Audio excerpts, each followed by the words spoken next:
నమస్తే, నా పేరు Shivaji. Welcome to our channel. 100 అబద్ధాలు చెప్పైనా ఒక పెళ్లి చేయమంటారు కానీ నిప్పు లాంటి నిజాన్ని దాచిపెట్టి పెళ్లి చేయమని ఎవరు చెప్పలేదు, పెద్దలు అసలు చెప్పలేదు. అసలు 100 అబద్ధాలు ఆడని ఎందుకని వాళ్ళు అన్నారంటే, మాకు ఇంత ఆస్తులు ఉన్నాయని చెప్పడము, లేకపోతే మా వాడికి స్మోకింగ్ అలవాట్లేదు, డ్రింకింగ్ అలవాట్లేదు, లేకపోతే పేకాట అలవాట్లేదు, అంటే ఇలాంటి చిన్న చిన్న మార్చుకోగలిగినటువంటి అలవాట్లను దాచిపెట్టి పెళ్లి చేయడము, అంటే పెళ్లి చేస్తే దారిలో పడతాడని, లేదా మా వాడికి 35,000 కాదు జీతము, ₹1,00,000 అని చెప్పి అబద్ధం చెప్పి పెళ్లి చేయడము, ఇలాంటివి సమాజంలో జరుగుతూ ఉంటాయి. దాని తర్వాత పెళ్ళి అయిన తర్వాత కొంతమంది మారినోళ్ళు ఉన్నారు, మారకుండా పెళ్లి పెటాకులైనటువంటి సంఘటనలు కూడా మనము ప్రతిరోజు చూస్తుంటాం. ఇప్పుడైతే కనుక చంపేసుకోవడాల వరకు వచ్చిందనుకోండి, అది వేరే విషయము. సో ఇప్పుడు ఈ టాపిక్ ఎందుకు మాట్లాడవలసి వస్తూ ఉందంటే, నిన్న జోగి రమేష్ కుటుంబ కథా చిత్రం ఏదైతే ఉందో అది ఇరు తెలుగు రాష్ట్రాల్లో సోషల్ మీడియాలో దద్దరిల్లిపోయింది.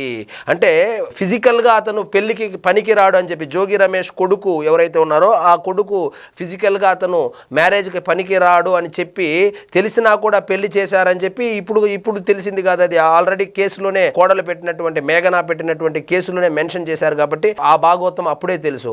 కానీ ఇక్కడ ఏంటంటే, కొడుకును ఒప్పించి, అంటే కొడుకు రాజకీయ స్వార్థం కోసం జగన్మోహన్ రెడ్డి గారిని ఆ పెళ్లికి పిలిపించాలని, లేదా నియోజకవర్గంలో ఆయన కొడుకు అంగరంగ వైభవంగా చేసి, అంటే గొడవలు ఉన్నటువంటి, అంటే చిన్న చిన్న గొడవలు ఉంటాయి నియోజకవర్గాల్లో, ఆ నాయకులందరినీ ఏకంగా చేసుకోవాలని చెప్పి, మొత్తం వ్యవహారానికి సెంటర్ పాయింట్గా కొడుకు పెళ్లి కావాలని చెప్పి, అదేవిధంగా కొడుకుని రాజకీయ రంగ ప్రవేశం చేపించాలని చెప్పే ఉద్దేశంతో ఒక అమ్మాయి యొక్క, పక్క రాష్ట్రంలో ఉన్నటువంటి అమ్మాయి యొక్క గొంతును గుడ్డతో కోశాడు ఈ జోగి రమేష్. నిన్న రిలీజ్ అయినటువంటి జోగి రమేష్ కుటుంబ కథా చిత్రంలో విజువల్స్ ఏం చెప్తా ఉందంటే, జోగి రమేష్ కొడుకు వాళ్ళ నాన్ననే తిడతా ఉన్నాడు. ఓరి నాయనా, నేను పెళ్లికి పనికిరానని చెప్పి నీకు తెలుసు కదా, నాకు వద్దు ఈ పిల్ల, అసలు పెళ్ళే వద్దు, ఈ పిల్ల వద్దు అని చెబితే నాకు బ్రెయిన్ వాష్ చేసి, నాకు కౌన్సిలింగ్ చేసి, నా జీవితాన్ని సర్వనాశనం చేసింది ఈ జోగి రమేష్ మా నాన్నే అని చెప్పి స్పష్టంగా ఆ వీడియోలో జోగి రమేష్ కొడుకే చెప్పడం జరిగింది. సో వీళ్ళ ఇంట్లో కుటుంబంలో సమస్య పెట్టుకొని ఒక అమ్మాయి, అంటే ఇప్పుడు ఒక వ్యక్తితో పెళ్ళి అయిపోయిన తర్వాత ఆ అమ్మాయిని ఇంకా ఎవరు పెళ్లి చేసుకుంటారండి? మరో పెళ్లి చేసుకోవాలనుకుంటే కూడా ఎవరు చేసుకుంటారు? చేసుకుంటే కూడా రెండో పెళ్లి చేసుకునే కూడా చేసుకుంటాడే కానీ, లేదంటే ఎక్కువ ఏదో కట్నానికి ఆశపడో లేదా ఆస్తులకు ఆశపడి చేసుకుంటాడే కానీ, మనస్ఫూర్తిగా ఇక ప్రేమించో లేకపోతే ఇష్టపడో పెళ్లి చేసుకోవాలంటే ఆ అమ్మాయి పరిస్థితి ఏంటి? అంటే మీరు ఎక్స్ట్రాలకు పోయి మీరేదో రుబాబు చూపించుకోవాలని, మీరు గొప్పలు చూపించుకోవాలని చెప్పి ఒక అమ్మాయి యొక్క భవిష్యత్తుతో ఆటలాడుకోవడం అనేది, నిజంగా ఇలాంటి వాళ్ళందరూ వైఎస్ఆర్సీపీలో ఉంటారా, లేకపోతే ఇలాంటి వాళ్ళందరినీ పోగేసుకొని ఆయన పార్టీని నడుపుతా ఉన్నారా, లేకపోతే ఆ పార్టీలో చేరిన తర్వాత ఇలాంటి వాళ్ళుగా తయారవుతారా? నాకైతే అర్థం కావడం లేదు. ఒక్కొక్కరు 175 నియోజకవర్గాలు తీసుకుంటే 175 నియోజకవర్గాల్లో ఒక్కొక్కరికి ఒక్కొక్క క్వాలిటీ అనమాట.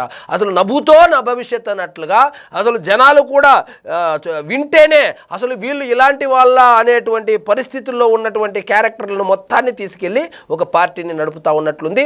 దానికి వైఎస్ఆర్సీపీ అనే పార్టీ పేరు కూడా పెట్టుకున్నట్లు తెలుస్తోంది. సో మరి ఇప్పుడు వీళ్ళను కూడా పరామర్శించడానికి వస్తాడేమో, మరి జోగి రమేష్ కొడుకును కూడా పరామర్శించడానికి జగన్మోహన్ రెడ్డి గారు వస్తారేమో నాకు తెలియదు కానీ, సో ఎంత దుర్మార్గం అండి ఇది.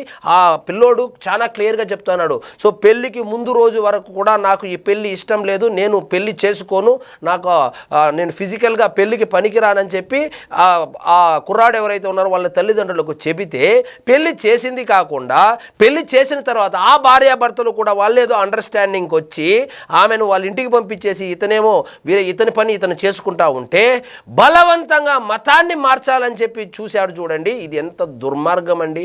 ఇంట్లో వాళ్ళ కోడల పిల్ల కొత్తగా పెళ్ళైన తర్వాత ఆమె దేవుణ్ణి మొక్కుతా ఉంటే దీపం వెలిగిస్తే, లేకపోతే అగరబత్తులు వెలిగిస్తే, ఏంది మన ఇంట్లో శవం కాలిపోయినటువంటి వాసన వస్తూ ఉంది, ఇలాంటివన్నీ ఇక్కడ చెల్లవు, మేము ఎప్పుడో మతం మార్చుకున్నానని చెప్పి జోగి రమేష్ చెప్పాడంటే, అదేవిధంగా జోగి రమేష్ భార్య కోడలిని మతం మార్చడానికి శతవిధాల ప్రయత్నం చేసిందంటే, ఇంకా అంటే ఒక మంత్రి, అంటే ఇప్పుడు కాదనుకోండి మంత్రి, మాజీ మంత్రిగా చేసినటువంటి వ్యక్తి, ఇలాంటి మనస్తత్వం ఉన్నటువంటి వ్యక్తికి మంత్రి పదవి ఇచ్చి అదేవిధంగా మళ్ళా టికెట్ కూడా ఇచ్చాడంటే ఈ జగన్మోహన్ రెడ్డి గారిని ఏమనాలి? ఈ జోగి రమేష్ పవన్ కళ్యాణ్ గారిని తిట్టడంలో పెట్టినటువంటి శ్రద్ధ, చంద్రబాబు నాయుడు గారి ఇంటి మీద దాడి చేయడంలో పెట్టినటువంటి శ్రద్ధ, సొంత కొడుకు మీద పెట్టింటే ఈరోజు జోగి కుటుంబ కథా చిత్రం ఏదైతే ఉందో వైరల్ అవుతా ఉందో అది బయటకు వచ్చేది కాదు.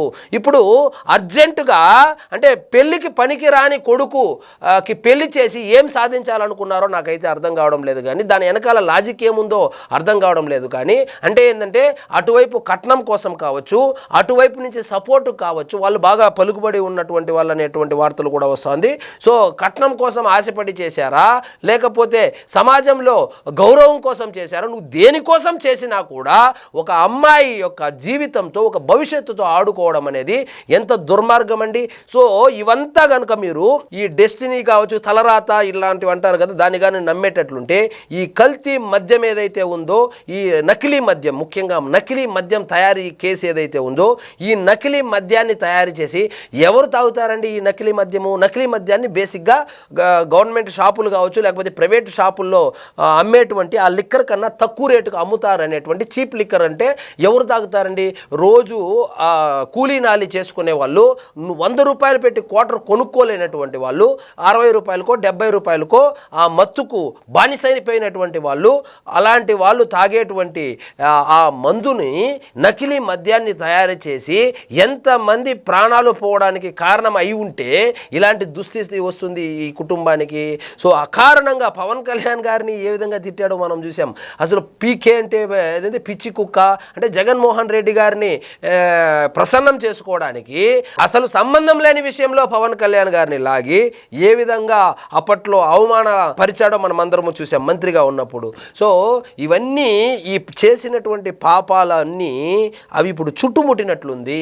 ఆ వాళ్ళు ఇప్పుడు బరాబర్ మేము కేసును వెనక్కి తీసుకునేటువంటి ప్రసక్తి లేదని చెప్పినట్లు కూడా వార్తలు వస్తూ ఉన్నాయి. అదేవిధంగా పెద్ద మనుషులతో పంచాయతీ అంటారు కదా, ఇటువైపు నుంచి అటువైపు నుంచి పెద్ద మనుషులను తీసుకుని వచ్చి ఏదో పంచాయతీ చేస్తే ఆ పంచాయతీ కూడా వికటించినట్లుంది. ఆ పంచాయతీకి సంబంధించినటువంటి విజువల్స్ ఏవైతే ఉన్నాయో అవే ఇప్పుడు సోషల్ మీడియాలో వైరల్ అవుతూ ఉండేది. సో ఈ చచ్చిపోయిన పామును ఎన్నిసార్లు కొడతామరంటే, అంటే జోగి రమేష్ ఎవరైతే ఉన్నారో, జోగి రమేష్ ఆయన గురించి తెలియనటువంటి వాళ్ళు, అంటే ఆయన ఏమేం మాట్లాడాడు, ఎటువంటి పనులు చేశాడు, అంటే అధికారంలో ఉన్నప్పుడు అధికార మదంతో మంత్రిగా పనిచేసినప్పుడు ఎటువంటి పనులు చేశాడు, అవన్నీ కాసేపు పక్కన పెట్టి ఒక వ్యక్తిగా గనుక చూస్తే ఆయనకు వచ్చినటువంటి కష్టాలు శత్రువు కూడా రాకూడదురా అనుకునేటువంటి పరిస్థితుల్లో ఈరోజు జోగి రమేష్ ఉన్నాడు అంటే నిజంగా అతిశయోక్తి కాదు. అంటే ఏదో దొంగతనం చేశాడో లేకపోతే మర్డర్ చేశాడో ఇంకొకటో లాంటి ఆరోపణలు వేరే. సో ఇప్పుడు కొడుకుకు వచ్చినటువంటి పరిస్థితి వేరే. దీన్ని సభ్య సమాజం యాక్సెప్ట్ చేయదు. ఇంకొకటి, అతనికి రాజకీయ భవిష్యత్తు ఎండ్ కార్డు పడిపోయినట్లే. నాకు తెలిసి నాకున్నటువంటి పరిజ్ఞానం ప్రకారము జోగి రమేష్ కు కావచ్చు, జోగి రమేష్ కుమారుడికి కావచ్చు, వాళ్ళ రాజకీయ జీవితము సమాప్తం అయినట్లే అని నేనైతే అనుకుంటున్నాను. కానీ వైఎస్ఆర్సీపీ పార్టీలో ఎట్లుంటుందంటే ఇట్లాంటి వాళ్ళకే టికెట్లు ఇస్తారు కాబట్టి మేబీ టికెట్ వచ్చేటువంటి అవకాశం కూడా ఉంది, 2 టికెట్లు వచ్చేటువంటి అవకాశం కూడా ఉంది. సో జోగి రమేష్కి ఒక టికెట్, వాళ్ళ కొడుకు ఒక టికెట్ కూడా వచ్చేటువంటి అవకాశాలు అయితే లేకపోలేదు. దాన్ని అయితే కొట్టి పారేయలేము. కానీ గెలవడం అనేది, సో వీళ్ళకు మీద పడినటువంటి మచ్చ ఏదైతే ఉందో, వరకట్న కేసు కావచ్చు, గృహహింస కేసు కావచ్చు, ఒక వ్యక్తి యొక్క మతాన్ని బలవంతంగా మార్చాలనేటువంటి ఆ కేసుకు సంబంధించినటువంటి విషయం కావచ్చు, అదేవిధంగా కోడల్ని చంపాలని హత్యాయత్నం చేసినటువంటి కేసు కావచ్చు, ఇవన్నీ మెడకు చుట్టుకునేటువంటి పరిస్థితులే కనబడతా ఉన్నాయి. సో వీళ్ళు ఆడిందే ఆట పాడిందే పాట అన్నట్లు ప్రవర్తించేటువంటి ఇటువంటి రాజకీయ నాయకులు ఎవరైతే ఉంటారో వాళ్లకు పైనుంచి దేవుడు ఒకడు ఉంటాడు, అది చూస్తూ ఉంటాడు. చూసినప్పుడు ఎప్పుడు మొట్టికాయలు వేయాలో వేస్తాడు. ఇప్పుడు వేసినటువంటి ఈ జోగి రమేష్కి పడినటువంటి మొట్టికాయలు ఏవైతే ఉన్నాయో అది ఒక మచ్చలాగా మిగిలిపోతుంది. సో మరి చూద్దాం ఏం జరుగుతుంది ఈ కేసులో.